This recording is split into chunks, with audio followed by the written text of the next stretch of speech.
Waxaana wanaagsan daawadayaal kusoo dhawaada barnaamijka falanqaynta arrimaha caalamka. Waxyaabaha xiisaha badan ee xilligan barnaamijka aan idinkugu soo gudbin doonana waxaa qayb ka ah colaadda bariga dhexe oo sii fogaanaysa iyo Iiraan oo war hor ka soo saartay waa markaasi wadahadaladii uu Shiinuhu ku biiray u dhexeeyay Mareykanka iyo Iiraan ayaan barnaamijka idinkugu hayaa. Qodobada kale waxaa qayb ka ah Shiinaha oo fariin u diray Pakistan iyo Trump oo sii wada hanjabaadiisa ayaad barnaamijka ku daawan doontaan. Qodobada kale ee markaasi aad daawan doontaan waxaa qayb ka ah Sacuudi Carabiya oo fuliyay weeraro dhanka Iiraan ayaad barnaamijka ku daawan doontaan. Marka hore soo dhawaada daawadayaal, waa barnaamijkii koowaad aan kaga hadlayno falanqaynta arrimaha caalamka, balse marka hore nagu soo biira oo subscribe page-kan si aad wararkii ugu dambeeyay arrimaha caalamka aad halkan uga bogataan. Haddii aynu ku bilowno, xiisadda bariga dhexe ayaa sii fogaanaysa iyadoo Iiraan ay cudud ciidan ay kusoo bandhigtay gudaha dalkaasi. Khilaafka u dhexeeya Iiraan iyo reer galbeedka gaar ahaan Mareykanka waxa uu socday 10 sano. Si kastaba ha ahaatee, muddo dheer si toos ah uma uusan gelin dagaal rasmi ah. Mareykanku weligiis ciidamo kuma gelin Iiraan, xitaa markii uu dagaalka ka fuliyay dhanka dalka Ciraaq, Afghanistan, Yemen iyo Liibiya. Inkastoo Mareykanku uu weeraro badan oo militari ku dhawaaqay bariga dhexe iyo gacanka Iiraan, haddana inta badan waxaa lagu arki jiray oo keliya hanjabaado, gaar ahaan kuwa la xiriira barnaamijka nukliyeerka, balse ma jirin weeraro toos ah lagu qaaday. Sidaas darteed, dunidu waxay mar waliba ka walaacsan tahay waxa ka dhici kara haddii Mareykanka iyo Iiraan ay si toos ah u dagaalamaan. Bishii Oktoobar ee sanadii 2025 markii Israel ay weerar ku qaaday Iiraan, kadibna uu Mareykanku ku biiray weeraradaasi, indhaha caalamku waxay si weyn ugu jeesteen dagaalka Iiraan.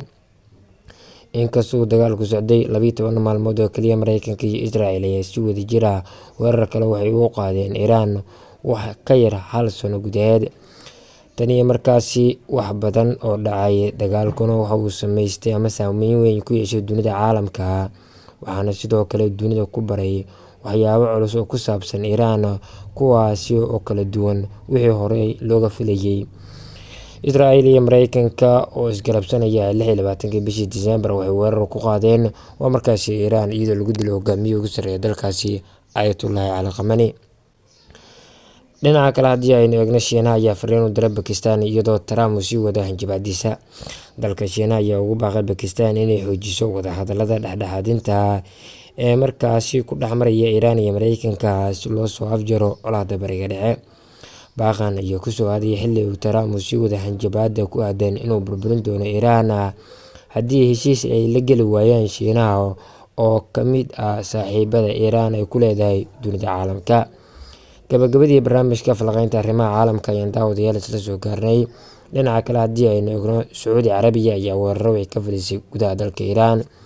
Wakaaladda wararka Reuters ayaa ku warantay in Sacuudi Carabiya ay fulisay weeraro aan si rasmi ah loo shaacin oo lagu qaaday gudaha dalka Iiraan, sida ay sheegeen 2 sarkaal oo reer galbeed ah iyo 2 askari oo Iiraan ah oo ilo xooggan arrintan ka hadlay.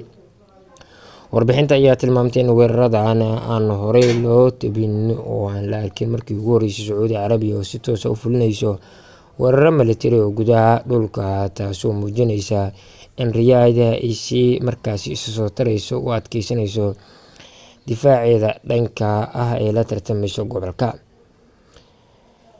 Markii la weydiiyay sarkaal sare oo ka tirsan wasaaradda arrimaha dibadda Sacuudi Carabiya, waxa uu si toos ah arrintan uga hadlay in Sacuudi Carabiya ay weeraro ka fulisay gudaha dalka Iiraan.